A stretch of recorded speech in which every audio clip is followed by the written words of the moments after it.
Hey, hello everybody, I'm Aaron Heselhurst. Welcome to the program. Happy Thursday, everybody. 8 minutes, if you can give me about 8 minutes of your time, I'll try to give you a fascinating snapshot of all the latest in the world of business and money. We're going to start with the European leaders. They have reiterated that Britain must provide some guarantees on that whole Irish border issue before they're going to accept a deal on Brexit. Now, as you probably know, they're meeting in Salzburg in Austria, where, I love Salzburg, where the leaders of the two countries, Malta and the Czech Republic, have said publicly that they'd like to see Britain hold a further referendum or a people's vote on Brexit. The Maltese Prime Minister, Joseph Muscat, said that it was almost a universal view among EU leaders. OK, let's get more.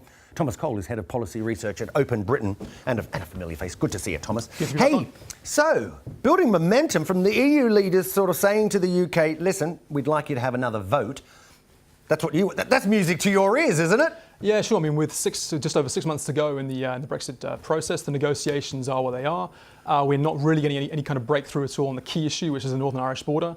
All the sources I've been in contact with close to the negotiations have basically confirmed that there has really been not a great deal of progress on this. And yes, as we've seen in the UK, there are more and more people who are saying that they would actually like to be able to have their say on the deal when it comes back, when Theresa May presents it at the end of the process, to be able to have a people's vote, as you said yourself in the intro piece, on what is ultimately negotiated. So how? Well, you just sort of explained it, but break it down. So what would a people's vote look like, considering we've already had a referendum? This is, which we didn't know a lot about. I mean, people were voting on what everybody was saying, right? Either both camps. But this would be, here is what we've got in paper. Sure. Yep. So you like that, or you still want to go? Is that basically? Yeah, I mean, essentially, from our point of view, we think it's down to Parliament to decide, and ultimately would have to do that in conjunction with the UK's Electoral Commission to decide what the exact question is. What we would like to see is an option between either what the package is that Theresa May has ultimately negotiated, as you said, versus staying in the EU. OK. Time frame would there be? Because all we know is the clock's ticking, right? It is ticking, yes. If anybody, they all agree to have this, if the UK agrees to have this vote, does that have to be there has to fall in a specific time? Well, at the moment, the Article 50 process is supposed to last 2 years. That's up until the 29th of March next year. The process will be launched on the 29th of March 2017.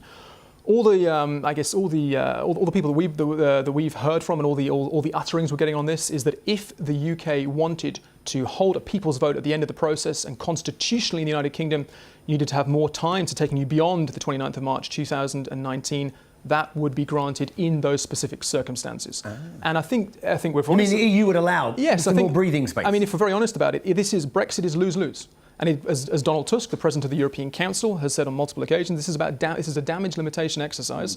It makes the UK much worse off. It makes the EU worse off. So it's lose-lose. There's not a win-lose scenario here at all. So for both sides, especially for the EU 27, if they sense that there was a change of heart in the UK and people would want to be able to have their say at the end of the process, which of course is perfectly democratic, they're saying basically the door remains still open. But we've got about 20 seconds, but it's a case where we are hearing, the more whispers that EU leaders are pressuring the EU negotiator, Michel Barnier, cut a deal. He's saying, cut a deal. Yes, I mean, on both sides of the argument, it's better to have a deal than no deal. No deal would be it would have devastating consequences for the UK. It would be bad for the EU. And yeah, there is a possibility that we could get a special EU summit in November to sign all that off. Wow. OK. Well, it rolls on, Thomas. So no doubt we'll be speaking to you very soon, my friend. Thanks very much. Thomas Cole from Open Britain joining us there. Let's just touch on some of the other stories making headline news. Oh, look, the UK's takeover panel has announced that